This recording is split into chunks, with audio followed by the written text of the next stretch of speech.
வணக்கம், என் பேர் அண்ணல். இந்த டாக்குமெண்ட்ரி எதை பற்றினது அப்படின்னா, தமிழக வரலாற்றில் முக்கியமான இடம் பிடிச்சிருக்க சோழ மன்னர்களுடைய வாரிசுகள் சிதம்பரம் அருகில் இருக்க பிச்சாவரத்தில் இருக்காங்க. அவங்க பாளையக்காரங்களாகவும் ஜமீன்களாகவும் இருக்காங்க அப்படி நீண்ட காலமாக எழுதப்பட்டு வந்திருக்கு. அதை விட குறிப்பாக சோழ மன்னர்களுடைய வாரிசுகள் வன்னியர்கள், பிச்சாவரம் ஜமீன்தார்கள் வன்னியர்கள் அப்படின்ற தகவலையும் பல்வேறு ஆட்கள் சொல்லியிருக்காங்க.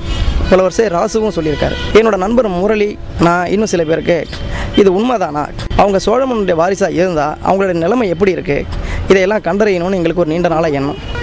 முதல்ல பிச்சாவரம் ஜமீனை சந்திக்கிறதுக்காக நாங்கள் சிதம்பரம் வந்தோம். சிதம்பரம் பஞ்சபூத ஸ்தலங்களில் ஆகாய ஸ்தலம். சைவர்களுக்கு கோயில் வேறு சிதம்பரம் வேறு அல்ல. கோயில் என்றாலே சிதம்பரம்தான். இந்த திருக்கோயிலில் ஆனந்த நடனமிடும் சிவபெருமான் தான் சோழர்களின் முதற் கடவுள். தில்லை நடராஜர் ஆலயத்தில்தான் காலம் காலமாக சோழர்களுக்கு முடிசூட்டப்பட்டு வருகிறது. சோழ பரம்பரைக்கு நடராஜா கோயில் தொடர்பு நிறைய இருக்கிறதுனால இங்கே நடராஜா கோயிலில் முடிச்சு விட்டு விழா நடந்திருக்கு. அலபாடி சோழன் காலத்தில் தான் இங்கே பெரிய புராணம் அரங்கேற்றப்பட்டதுனால அந்த காலத்துலேருந்தே அவங்க சிதம்பரம் நடராஜா கோயிலுக்கும் அவங்களும் நிறைய தொடர்பு இருந்ததுனால நிறைய விஷயங்கள்லாம் அவங்களுக்கு தொடர்பு வந்து முடிச்சு விட்டு விழா நடந்திருக்கு. பெரிய புராணம் சொல்லப்பட்டு, பெரிய புராணத்தில் சில விஷயங்கள் சொல்லப்பட்டு நம்ம கோவில் புராண சரித்திரங்களையும் இதை பற்றி சொல்லப்பட்டிருக்கு. கோயிலின் மூலஸ்தானத்திற்கு முன்பு உள்ள நம சிவாய என்ற 5 எழுத்தை குறிக்கும் பஞ்சாட்சர படி மீது அமர வைத்து சோழர்களுக்கு முடிசூட்டப்பட்டு வந்துள்ளது. இந்த வரலாற்றுக்கு பெரிய புராணம், கோயில் புராணம் போன்ற நூல்களும் பல்வேறு கல்வெட்டுக்களும் ஆவணங்களும் சான்று பகர்கின்றன. இவ்வாறு முடிசூட்டிக் கொள்ளும் வழக்கம் இன்னமும் இருக்கிறது என்பதையும், அப்படி முடிசூட்டிக் கொண்ட அரசர்கள் தற்போதும் வாழ்ந்து வருகிறார்கள் என்பதையும் பலர் தங்கள் நூல்களில் வெளிப்படுத்தியுள்ளனர். ஆனாலும் அவர்களை நேரில் சந்தித்து முழுமையான ஆய்வை யாரும் மேற்கொள்ளவில்லை.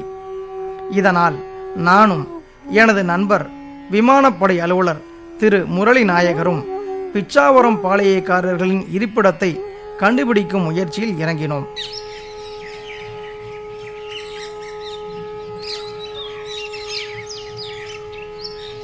2004ஆம் ஆண்டு ஆகஸ்ட் மாதத்தின் ஒரு ஞாயிற்றுக்கிழமையில் கடலூர் தேவநாதன் உதவியுடன் சிதம்பரத்தில் வாழ்ந்து வரும் சோழ மன்னர்களின் வீட்டை கண்டுபிடித்தோம்.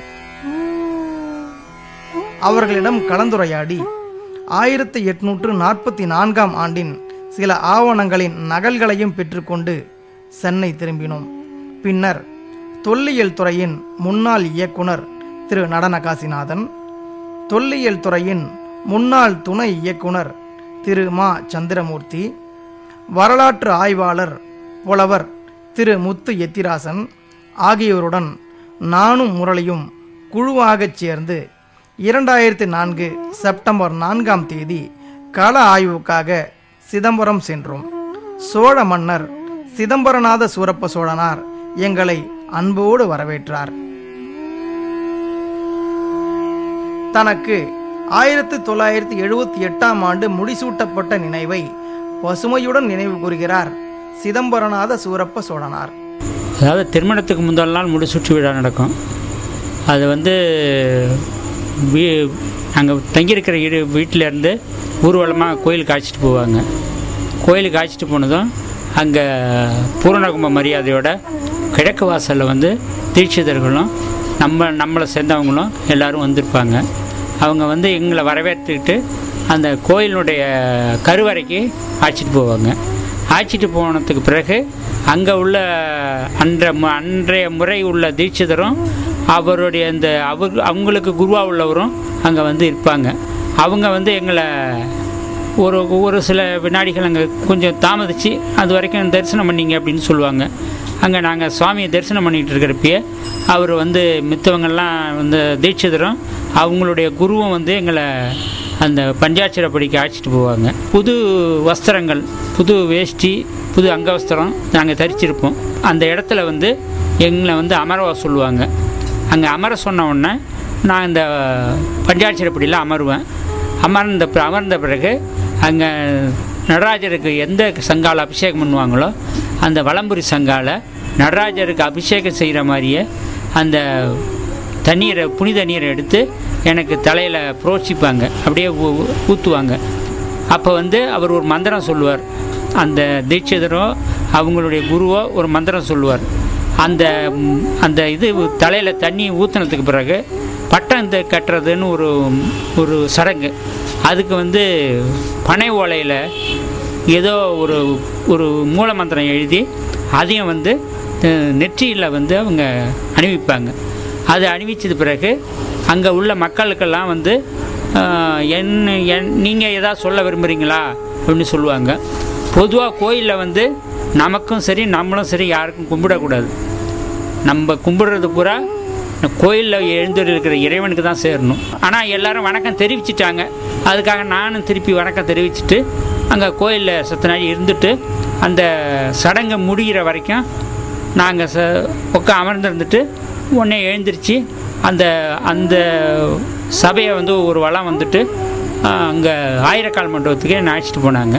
அழைச்சிட்டு போனதுக்கப்புறம் அங்கே அந்த அரசருக்கு உரிய உடைகளை அணிவிச்சாங்க. அணிவிச்சிட்டு இங்கே கோயிலில் இந்த இடத்துல வந்து சங்காபிஷேகம், அங்கே ஆயிரக்கால் மண்டபத்தில் வந்து மகுடாபிஷேகம், மணிமுடி சூட்டு விழா. அங்கே வந்து அந்த அந்த உள்ள உடைகளையும் அங்கே அணிவிச்சு அங்கே மணிமுடியை சூட்டுனுவாங்க. தில்லைவாழாந்தனர்கள் தான் எங்களுக்கு பரம்பரையாக முடி சூட்டுற வழக்கம். அது சூட்டினதுக்கப்புறம் தான் அங்கே பொதுமக்கள் விரும்புகிற அளவுக்கு அவங்களுடைய தகுதிக்கு ஏற்ப எனக்கு வந்து அவங்க அன்பளிப்பு தருவாங்க. அந்த கோயிலேருந்து புறப்பட்டு 4 வீதியும் ஊர்வலமாக வர்றது. பிச்சாவரம் சோழர்கள் வன்னியர் சமூகத்தைச் சேர்ந்த அரச குடும்பங்களுடன் திருமண உறவு வைத்துள்ளனர். எங்களுக்கு வந்து உடையார்பாளையம், அரியலூர், முகாசப்பர் 3 பேரும் தான் பெண் கொடுக்கக்கூடிய முறை உள்ளவங்க. கடலங்குடி வந்து எங்களுக்கு பங்காளிகள். பாரம்பரிய முடிசூட்டு விழா தனக்கு பிறகும் தொடரும் என்கிறார் சிதம்பரநாதன். இந்தியா சுதந்திரம் அடைந்த பிறகு எங்களுடைய குடும்பத்துக்கு தான் இந்த மணிமுடி சூட்டு விழா நடந்துக்கிட்டு இருக்கு. இந்த நிகழ்ச்சி வந்து எனக்கு பிறகு என்னுடைய மூத்த குமாரன் சக்கரவர்த்திக்கு நடக்கும். சிதம்பரநாத சூரப்ப சோழனாரின் மனைவி திருமதி சாந்தி தேவி ஆயாள். ஆயாள் என்பது அரச குடும்பத்து பெண்களுக்கான அடைமொழி பெயர். நான் பிறந்தது உடையார்பாளையம், சின்ன குழந்தராஜாவுடைய பொண்ணு, உடையார்பாளையம் ஜமீன்தாருடைய பேத்தி. நான் என்னை கல்யாணம் பண்ணி கொடுத்தது பிச்சவரம் பாளையக்காரர் சோழ பரம்பரையை சேர்ந்த குடும்பம். சோழ பரம்பரையில் வந்து என்னை கல்யாணம் பண்ணி கொடுத்துருக்குறாங்க. நான் பெரிய ஒரு சோழ பரம்பரை வம்ச வழி வந்த ஒரு மன்னரை கட்டிக்கிட்டத்தில் முடிசூட்டுனா, அதுவும் முடிசூட்டிக்கிட்ட ஒரு கல்யாணம் பண்ணத்தில் ரொம்ப சந்தோஷப்படுறேன். பெருமையான குடும்பத்துக்கு வந்து நான் ரொம்ப பெருமைப்படுறேன். வன்னிய அரச குடும்பத்தினரின் சடங்குகள் வினோதமான நடைமுறைகளை கொண்டவை. கல்யாணம் பண்ணி கொடுத்தாங்கன்னா அப்பா வீட்டுக்கு திரும்பி அனுப்ப மாட்டாங்க. அதே மாதிரி பெண்ணை கொண்டு வந்து விட்டாலும் அப்பாவோ அண்ணன் தம்பிங்களோ அன்னைக்கு கொண்டு வந்து விட்டு அந்த எல்லையோடு திரும்பிடுவாங்க, திரும்பி வரமாட்டாங்க. எங்களுடைய மரபு அந்த மாதிரி மரபு இன்னமும் நடந்துக்கிட்டு இருக்கு.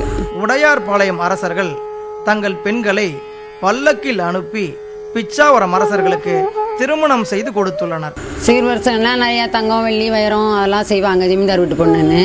இது வரைக்கும் எங்களுக்கு உடையார்பாளையத்தில் இருந்து மற்ற இடத்துக்கு பொண்ணு கொடுத்தாங்கன்னா, நான் இப்போ உடையார்பாளையத்தில் பிறந்த பெண்ணு.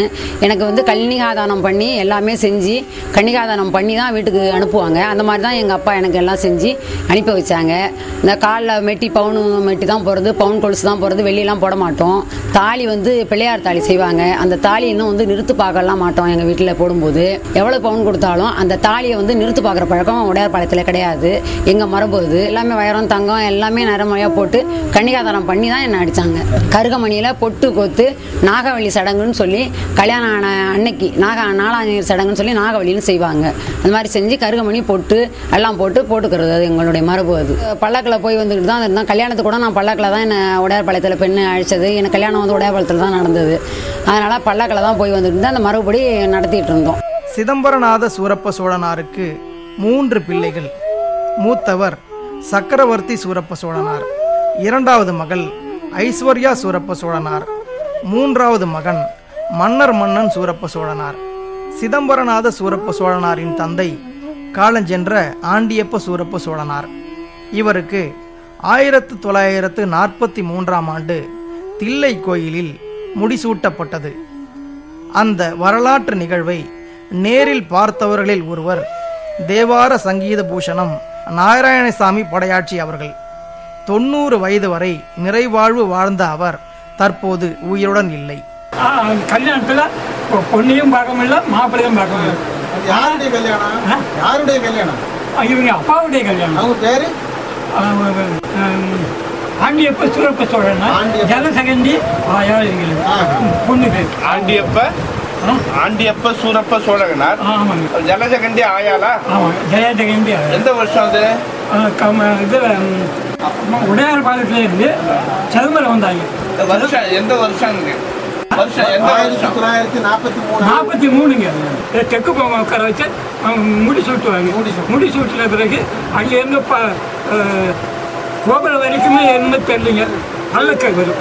அந்த பல்லக்கில் இருந்து 2 பக்கமும் 2 பெண்கள் தீவிட்டி பிடிச்சிருக்காங்க.